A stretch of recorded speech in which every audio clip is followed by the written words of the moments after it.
사랑의 샘 평화의 소리 KCER 뉴질랜드 뉴스입니다. 인도네시아 경찰과 군이 화요일 인도네시아 파푸아 지역에서 반군들에게 붙잡힌 뉴질랜드인을 구출하기 위한 합동 임무를 시작했습니다. 자카르타 포스트는 파푸아 고원의 외딴 활주로에 소형 비행기를 착륙시킨 후 구금당한 수지 에어 조종사 필립 몰턴스를 찾기 위해 관련 당국이 합동 수색 및 구조 작전을 수립했다고 보도했습니다. 반군들은 그들의 요구가 받아들여지지 않으면 그를 처형하겠다고 위협했습니다. 로이터 통신은 서파푸아 민족해방군이 인도네시아 정부가 서파푸아의 독립을 인정할 때까지 조종사를 석방하지 않을 것이라며 공격에 대한 책임을 주장했다고 보도했습니다. 멀텐스와 함께 5명의 승객이 탑승했으며 그들에게 무슨 일이 일어났는지는 분명하지 않습니다. 헤럴드는 힙킨스 총리가 초기 세부 사항을 전달받았으며 인도네시아 주재 뉴질랜드 대사관이 멀텐스를 구출하기 위해 노력하고 있다고 보도했습니다.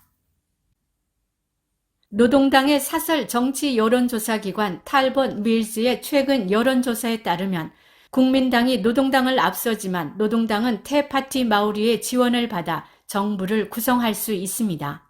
이번 여론조사에서 노동당은 33%, 국민당은 36%, 녹색당은 11%, 액트 10%, 뉴질랜드 퍼스트 3.4%, 태파티 마우리 3%, 타프는 2.3%의 지지를 받은 것으로 나타났습니다. 국회의석으로 환산하면 국민당은 46석, 액트는 13석, 총 59석으로 정부를 구성하기에 충분하지 않으나 노동당은 43석, 녹색당 14석, 태파티 마우리 4석으로 정부를 구성할 수 있습니다. 한편 49%의 사람들이 국가가 잘못된 길을 가고 있다고 믿었으며 42%는 올바른 길을 가고 있다고 믿었습니다. 77%의 사람들이 경제에 대해 좋지 않다고 느꼈으며 22%는 좋다고 느꼈습니다. 선호하는 총리는 크리스 힙킨스 35%, 크리스토퍼 룩슨이 27%, 액트의 데이비드 시모와 9%로 나타났습니다. 이번 여론조사는 1월 26일부터 1월 31일까지 실시됐습니다. 힙킨스 총리가 정부 정책 중 몇 가지를 폐기하고 다른 정책들을 뒤로 미루면서 정치적 공방이 가열되고 있습니다. 그것은 정부가 생활비 문제에 재집중하기를 희망하는 신임 총리의 정책 우선순위 재지정 프로그램의 일부입니다. TVNZ와 RNZ의 제한된 합병은 무산됐고 사회보험제도는 계획대로 진행되지 않을 것이며 혐오 발언 작업은 법사위원회에 맡겨 처리됩니다. 국민당의 럭슨 대표는 선거 연도의 힙킨스에 의한 완전한 난장판이자 냉소적인 정치라고 이를 비판했습니다. 국민당은 또한 노동당이 사회보험제도와 혐오 발언 개혁을 완전히 폐기하지 않고 계획대로 진행하지 않는 등 이데올로기적 애완 프로젝트를 연기하고 있을 뿐이라고 경고했습니다. 이에 대해 힙킨스 총리는 국민당은 불평만 하는 것을 좋아하며 아무것도 없어 보이는 국민당과 아이디어 경쟁을 벌이는 것은 어렵다고 비판했습니다. 국가비상관리부 NEMA National Emergency Management Agency는 뉴질랜드 국민에게 긴급 상황 계획에 대해 재해 대비 태세를 갖추도록 촉구하고 있습니다. 북섬에 전례 없는 홍수와 사이클론 가브리엘이 다가오고 있는 상황에서 NEMA의 로저 볼은 사람들에게 재난에 대한 준비에 집중하도록 요청했습니다. 볼은 우리가 아는 것은 열대성 사이클론 가브리엘이 하룻밤 사이에 카테고리 3의 매우 심각한 기상 시스템으로 강화될 가능성이 높다는 것이며 그것은 우리에게 긴급한 준비를 해야 한다는 것을 의미한다고 지적했습니다. 이 단계에서 뉴질랜드 북부 일부 지역에 최대 200에서 300mm의 비가 내릴 것으로 예상되며 심한 강풍과 폭풍이 예상됩니다.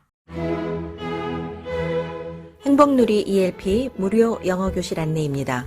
화요일반은 교실 수업반이고 수요일반은 줌 수업반입니다. 문의 및 신청은 021-257-3404로 하시면 됩니다. 감사합니다.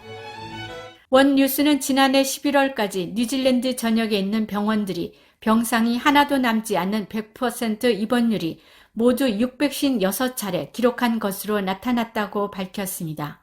이는 전국에 있는 병원들 가운데 하루에 평균 2군데 정도가 100% 입원율을 기록했다는 걸 의미합니다.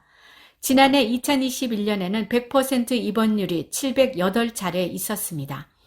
호주와 뉴질랜드 지역을 관장하는 오스트랄라시아 응급의학협회 케이트 앨런 박사는 입원실 만원 사태는 몇 년 전부터 심해지고 있다며 병원들이 그처럼 자주 만원이 되는 것은 무서운 일이라고 말했습니다. 그는 병원 입원율이 높아지면서 응급실도 많은 환자들로 넘쳐나고 있으며 병상이 없으면 수술이 연기되고 병원을 찾은 환자들도 복도 등에서 기다릴 수밖에 없다고 지적했습니다.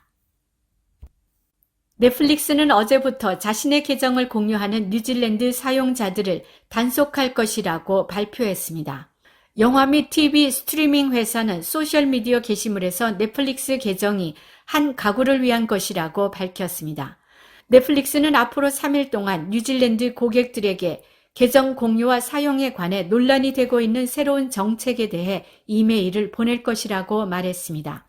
넷플릭스는 1억 이상의 가구가 계정을 공유하고 있다고 추정했으며 이는 훌륭한 새 TV와 영화에 대한 투자 능력에 영향을 미치고 있다고 지적했습니다.